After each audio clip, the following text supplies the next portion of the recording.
Hello friends, welcome back to our channel. ఇవాళ స్పెషల్గా కొబ్బరి పాలతో బెండకాయ కర్రీ ఈ తీరులో చేశారంటే చాలా టేస్టీగా ఉంటుందండి. ఈ కర్రీ అయితే రైస్లోకే కాదండి, టిఫిన్స్లలో కూడా చాలా బాగుంటుందండి. ఇప్పుడు వీడియోలోకి వెళ్ళిపోదాం. ముందుగా స్టవ్ పైన కడాయి పెట్టుకొని కడాయిలో బెండకాయ ముక్కలు యాడ్ చేసుకోవాలండి. బెండకాయలు అనేది ఈ విధంగా కాస్త పొడవుగా ఉండే విధంగా చూసి కట్ చేసుకోండి. మనం మునక్కాడలను ఏ విధంగా కట్ చేస్తామో అంత పొడవుతో ఈ బెండకాయ ముక్కలు కూడా కట్ చేసుకోవాలండి. మనకి ఇలా పొడవుగా కట్ చేసుకున్నప్పుడు కర్రీలో తినేటప్పుడు చాలా బాగుంటాయండి.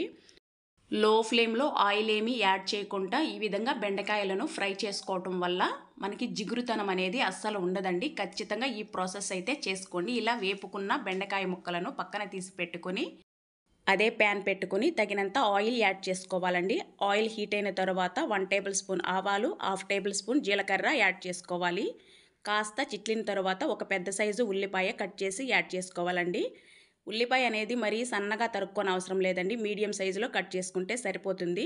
ఒక పచ్చిమిర్చి చీలిక యాడ్ చేసుకోవాలండి. 1/2 టేబుల్ స్పూన్ పసుపు, మన టేస్ట్కి తగినంత సాల్ట్ యాడ్ చేసుకోవాలి. అదేవిధంగా ఓరెమ్మ కరివేపాకు యాడ్ చేసుకొని మొత్తం మిశ్రమాన్ని ఓసారి బాగా కలుపుకోవాలండి. చక్కగా ఇలా మనకి ఉల్లిపాయ కాస్త మగ్గిన తర్వాత ఇందులోనే 2-3 పెద్ద సైజు టమోటాలు మిక్సీ పట్టేసుకొని ఆ పేస్ట్ని ఇందులో యాడ్ చేసేసుకోవాలండి. ఖచ్చితంగా టమోటా పేస్ట్ని మాత్రమే యాడ్ చేసుకోండి. ఈ పచ్చి కొబ్బరి పాలతో చేసే కర్రీ అయితే చాలా టేస్టీగా ఉంటుందండి. ఇడ్లీ, దోశలో కూడా చాలా అద్భుతంగా ఉంటుందండి. మీరందరూ ఖచ్చితంగా ట్రై చేయండి. చక్కగా మనకి టమోటా పేస్ట్ కూడా మగ్గిపోయిన తర్వాత ఇందులోనే కొబ్బరి పాలు యాడ్ చేసుకోవాలండి. పచ్చి కొబ్బరి పాలు మిక్సీ పట్టేసి కాస్త వాటర్ యాడ్ చేసి మిక్సీ పట్టి వడకట్టుకున్నామంటే మనకి పచ్చి కొబ్బరి పాలు రెడీ అయిపోతాయండి.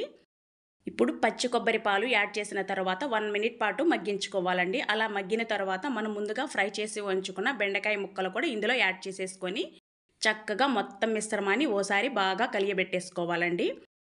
మనం మామూలుగా బెండకాయ పులుసు అనేది చేసుకుంటామండి, కానీ ఈ కర్రీ అనేది పూర్తిగా స్పెషల్గా ఉంటుందండి. టేస్ట్ కూడా చాలా అద్భుతంగా ఉంటుందండి.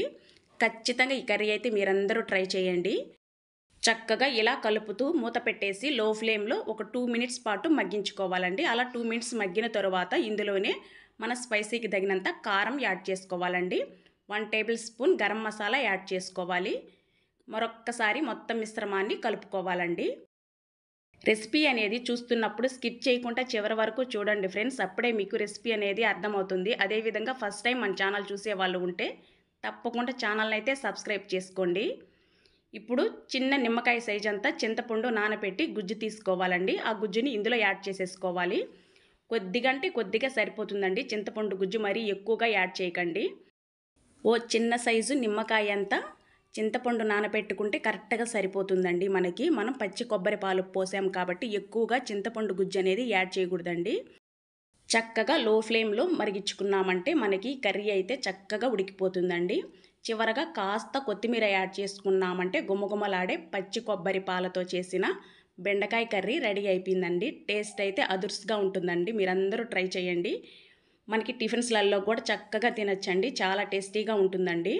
చూడండి, చూస్తుంటేనే తినాలి అనిపించే విధంగా ఉంది కదండి. మరెందుకు ఆలస్యం, మీరు కూడా ఈ పచ్చి కొబ్బరి పాలతో చేసిన కర్రీని టేస్ట్ చేసేయండి. నా ఛానల్ని అయితే తప్పకుండా సబ్స్క్రైబ్ చేసేసుకోండి.